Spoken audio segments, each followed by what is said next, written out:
story behind Trading Places. Take two of comedy's hottest talents.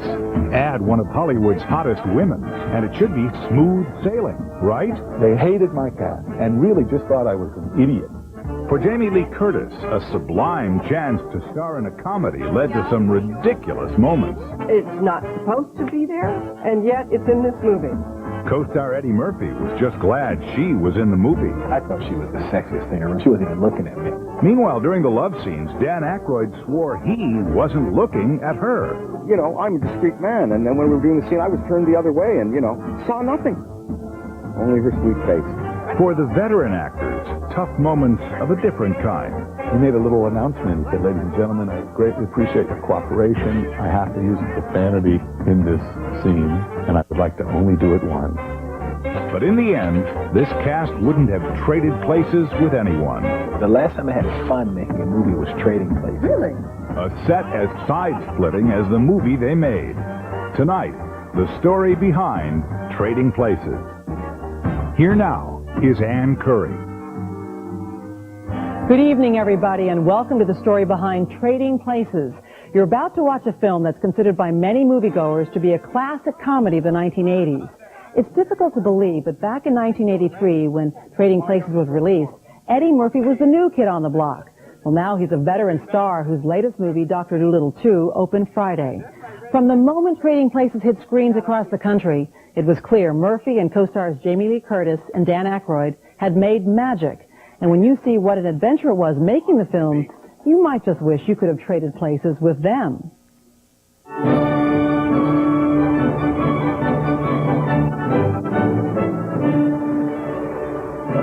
Before these opening scenes were shot, Trading Places was said to be on the road to nowhere.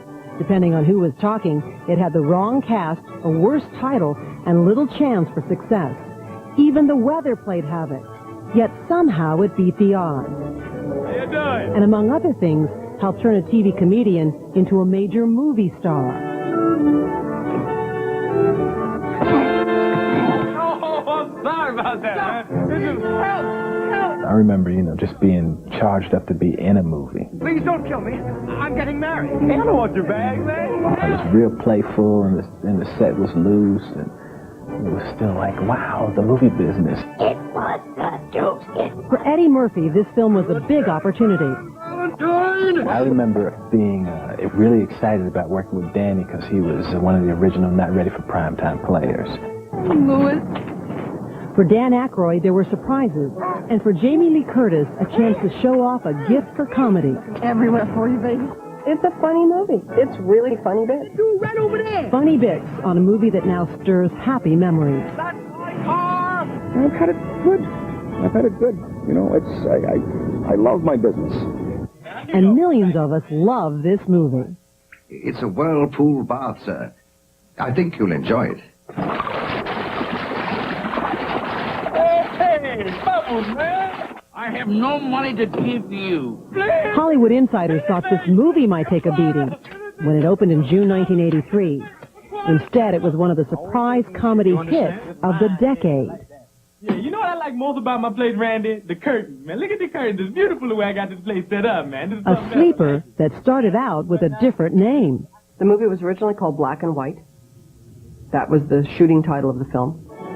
But by the time it rolled into theaters, it was known as Trading Places. Oh, I'd love to help you, man, but I ain't seen nothing since I stepped on that landmine in Viet Cong back in 72. It was rough. The premise was simple enough. Take a homeless guy, played by Eddie Murphy, and see what happens when he's forced to trade places with a rich guy, played by Dan Aykroyd. Good morning, Falsey. Is it nature or nurturing that makes us who we are? The switch was pulled off by two filthy rich commodity traders, the Duke brothers.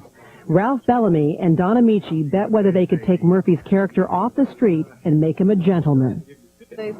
Jamie Lee Curtis plays a hooker who tries to help Aykroyd cope with his descent into despair. I'm going to regret this, but come on. And Denham Elliott plays the butler caught in the middle of the mess. And a very good night to you, sir. I'm Randolph Duke. How you doing, Randy? What's happening? My younger brother, Mortimer. Hey, Monte, what it is? The movie captured the national mood.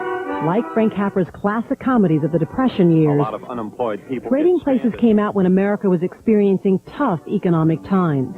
Unemployment was more than 10% in 1983. The Bee Gees was Trading big Places music. director John Landis. What I was trying to do was make it contemporary. So that's why the language and the nudity and, you know, to make it realistic. The script started with co-writer Tim Harris, who says the inspiration for characters Mortimer and Randolph Duke came on a tennis court. Because I used to play tennis with these two very elderly gentlemen who were brothers and doctors, and they loathed each other. And so when you play doubles with them, you'd always have to separate them, and they argued about everything. Money isn't everything, Mortimer. Oh, grow up. Mother always said you were greedy. She meant it as a compliment. Director John Landis got credit for helping making the film a success. But it was a film he had never planned to do. A tragic accident intervened. The last scene of The Twilight Zone, a Vietnam story, went terribly wrong. In 1982, he was the director of a segment of the Twilight Zone movie when actor Vic Morrow and 2 children died in a helicopter accident. The tragedy occurred on the Twilight Zone, and I was obviously devastated, and I just said to my agent, get me a job, any job, immediately, and just get me out of town. When he was offered the project that became Trading Places, Landis lost himself in the details. Getting the studio to agree to the casting was one of his toughest problems. They hated, I won't say who, but the executives who were still in power, different places, hated my cast and really just thought I was an idiot. That is, except for the casting of Eddie Murphy. We're all alone again today. You know why? My wife walked out on me. Murphy was a TV star, but not yet a movie star. He was in the middle of making his first film when he got the unexpected call about Trading Places, and he was excited. Who could that be? My first movie was 48 Hours, so it was like I did those 2 movies, and I was just happy to be in a movie. I was just happy to be in a film, and it wasn't like I had a bunch of offers. It was one script, you know, and this was the movie we were going to do. Up till then, Jamie Lee Curtis was known only for scream queen roles in movies like Halloween and had never done a comedy. But she had worked with Landis once before on a documentary about horror movies. I'm Jamie Lee Curtis, and this is Castle Dracula at Universal Studios. So I thought, what about Jamie Lee Curtis in the studio? I'll never forget, I won't say, but he said, she's a B-picture actress. And I said, she'd be great. So I owe him that whole experience. Well, I don't take credit cards. I'd never been in a big film. I'd never been in a comedy. So this was obviously a big opportunity for me. And a big opportunity for a former star of the 30s and 40s. Landis needed to cast the role of Mortimer Duke. And we were at Paramount thinking, who are we going to get? And names going around. And I thought, you know who's never played a villain, really? Is Don Amici. And everybody went, Don Amici's dead. Don Amici's not dead. When he reached him, Landis offered Amici the job on the spot, even though the former star hadn't worked steadily making movies since the 1940s. But Amici told the Today Show in 1986 his agent wasn't sure he should take the job. And he said, they want you, but they're not willing to pay the money. We decided that as long as we've held out this, or, you know, haven't had a job and all this length of time, why barter your the money that you want? So we turned it down.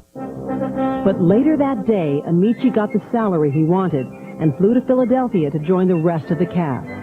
This is your house. These are your personal possessions. You will only be stealing from yourself. Amici and Hollywood veteran Ralph Bellamy, with more than a century of experience between them, teamed up with 21-year-old newcomer Eddie Murphy on only his second movie. You want me to break something else? No. Josh is money clear. Their backgrounds could hardly have been more different, but they quickly became friends. Eddie Murphy was especially impressed that Ralph Bellamy had a starring role in the 1941 horror classic, The Wolfman. I was like, whoa! I like being in a movie with these old stars that were, you know, from a whole different generation and just connecting the two. I got a big kick out of that back then. When we return, how they made this movie and the inside story of what happened on the set of Trading Places. And, you know, I'm a discreet man, and then when we were doing the scene, I was turned the other way and, you know, saw nothing. Only her sweet face.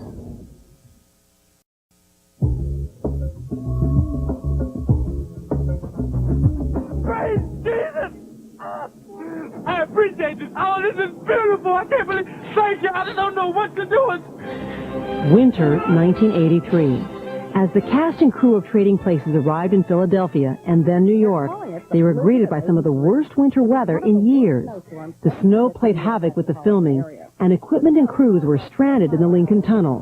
But director John Landis managed to work around the obstacles and a tough schedule. We only shot 2 weeks in Philadelphia. Most of the interiors were Manhattan, exteriors were Philadelphia.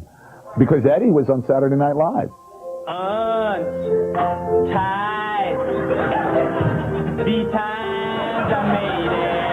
Eddie Murphy was splitting his time between SNL and Trading Places and hoped the movie could be a career stepping stone. Is this how you kids go Hawaiian? Give me a break here. I was young and innocent. The movie business was new, and the director, John Landis, had just directed Animal House and American Werewolf in London, so he was the hottest comedy director around at the time. Landis tried to have fun on the set, like in this behind-the-scenes footage from Animal House. I remember Landis used to make me laugh, so the last time I had fun making a movie was Trading Places. Really? Yeah, it's just been work since then. But Trading Places could be work, too. Sometimes Eddie Murphy was under the gun, having to juggle 2 jobs at once. Is there a problem, officer? I remember the table reading for the movie. I remember Eddie was late. I remember John said to him something like, you know, you can be late once. He was never late again. Even old pros like Don Amici were impressed with a budding superstar. He was smart enough at 21 years old to know that he did not know this business, and he put himself entirely in John's hands, which I thought was remarkable for a man of that age to do that. Hey, man, don't I know you 2 guys? Step inside. Nice and warm in here. Whiskey. All you want. Hey, look, man, I ain't... Amici and Ralph Bellamy helped Murphy out in scenes like this one, which was shot in bitter cold weather. They wanted to be there for Eddie, for their actor, their fellow actor, off camera to feed the lines. And I was, you know, I didn't want them to come out in the cold. I was going to just feed the lines to Eddie. You know, and it's great. I mean, they were great guys. Amici and Bellamy were in this scene when Landis told Murphy exactly how to play it. There's a moment where the Duke brothers, Ralph Bellamy and Don Amici, are explaining to Billy Ray Valentine how the commodities market works, and they're unbelievably patronizing. What are commodities? Commodities are agricultural products, like coffee that you had for breakfast. And with Eddie, I did in Film Theory 101, I just said you have to make your face blank so that the audience can project on it. Pork bellies, which is used to make bacon, which you might find in a bacon and lettuce and tomato sandwich. And we did many takes of that, but it's wonderful. It's wonderfully successful to see it in the theater when Eddie turns to the camera. And while Eddie Murphy worked with 2 movie stars from Hollywood's golden age, Jamie Lee Curtis lived with the aura of one of the biggest stars of all. My history of this was that I was living in Marlene Dietrich's apartment in New York City when I made that film, because I, at the time, was dating, engaged to her grandson, Michael Riva, who's a production designer. And when I went to New York, I needed a place to stay. I cannot begin to tell you how much I appreciate this, Ophelia. Although her character doesn't show up until more than 40 minutes into the movie, Jamie Lee Curtis has 2 of the most memorable scenes. The only thing I got going for me in this whole big wide world is this body, this face, and what I got up here.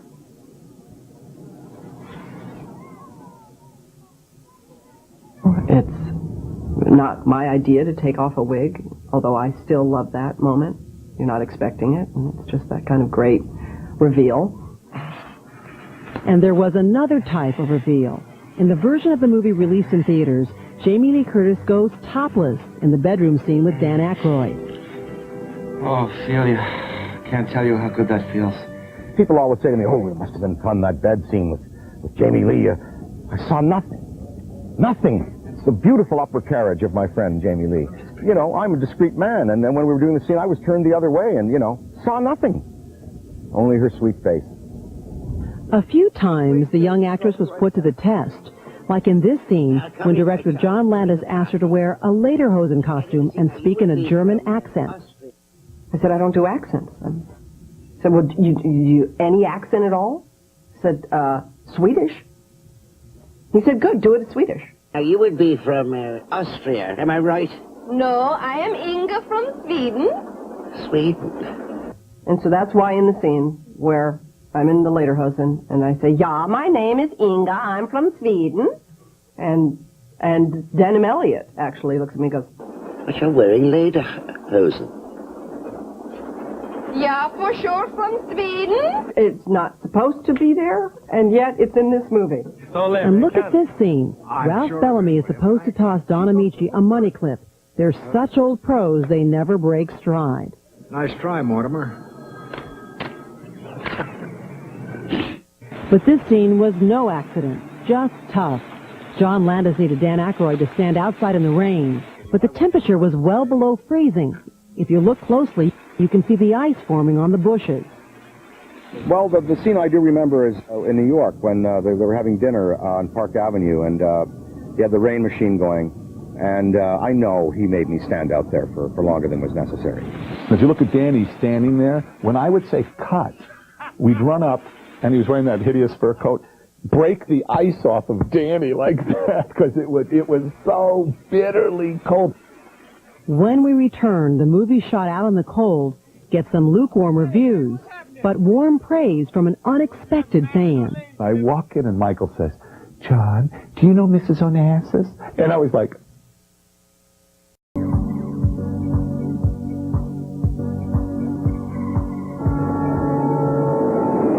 We are all here. We will have a picnic, yeah? Yeah. After weeks on location, the cast and crew of Trading Places ended up becoming close.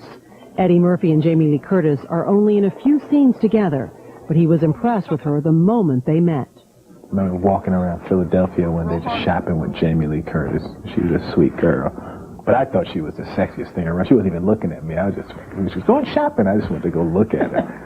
But the 21-year-old star-to-be was spending entire days with his senior citizen co-stars. Don Amici and Ralph Bellamy. I remember we had a three-banger, kind of like, it was a trailer where me, Amici, and Bellamy were kind of like sharing. We had these little compartments in the trailer, so I was like I was around them a lot. That's not right. Don Amici, a devout Catholic, had a difficult time with one of the last scenes in the movie. It was shot on the crowded floor of the New York Mercantile Exchange. My favorite story is, in the Something You Won't Hear Tonight on NBC, is his brother has a heart attack. He falls on the floor. What about your brother? Your brother's not well. We And better go Don said, Jim, now you listen to me. he made a little announcement. He said, ladies and gentlemen, I would greatly appreciate your cooperation. I have to use a profanity in this scene, and I would like to only do it once. So please. And he did it wonderfully. I said, Don, that was f***ing great. So from then on, it became Don, don't f*** this up. Just 3 months after shooting Wrap, Trading Places opened. Critic Leonard Maltin said the well-worn premise was enlivened by a fine cast. But for Paramount Pictures, it was like cornering the market. A movie that cost less than $10 million to make ended up grossing more than $100 million. For Eddie Murphy, Trading Places ended up being a stepping stone to superstardom. And he's still racking up hits nearly 2 decades later. His newest movie, Dr. Dolittle 2, opened yesterday. What are you guys, some kind of mafia or something? I'm just a simple fisherman who's blessed with many friends. Dan Aykroyd quickly followed up his Trading Places success with Ghostbusters in 1984 and is now being seen in a dramatic role in Pearl Harbor. Sir, I believe they'll try to hit us where it'll hurt us the most.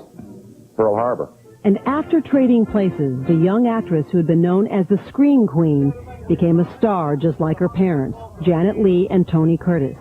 And her career moved in an entirely new direction, getting roles in movies like A Fish Called Wanda. John Cleese wouldn't have put me in A Fish Called Wanda had he never seen Trading Places, because that's the movie he saw.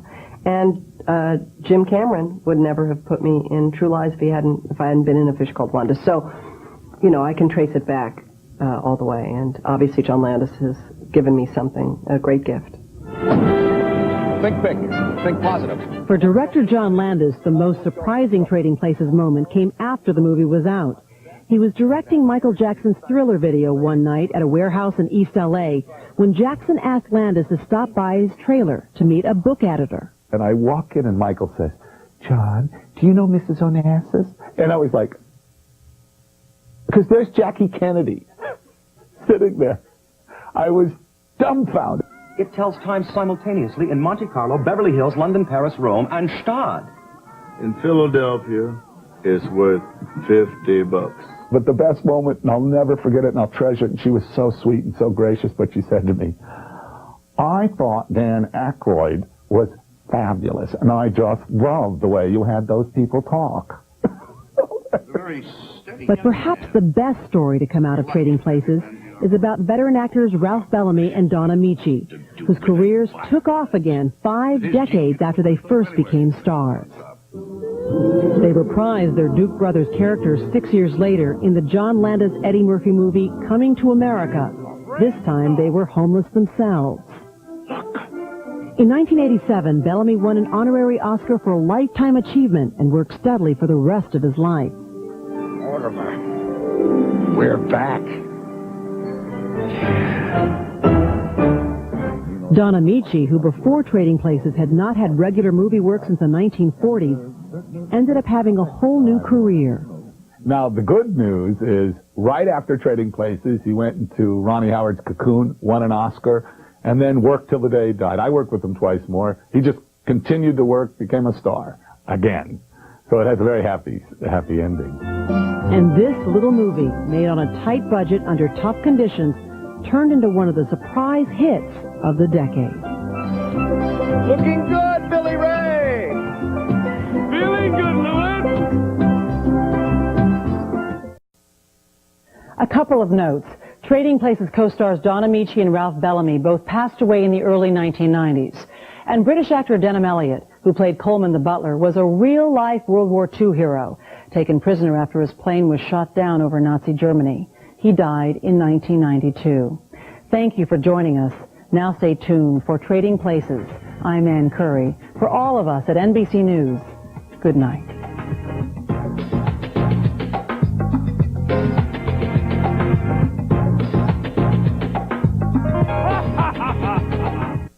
This has been a presentation of NBC News. More Americans watch NBC News than any other news organization in the world.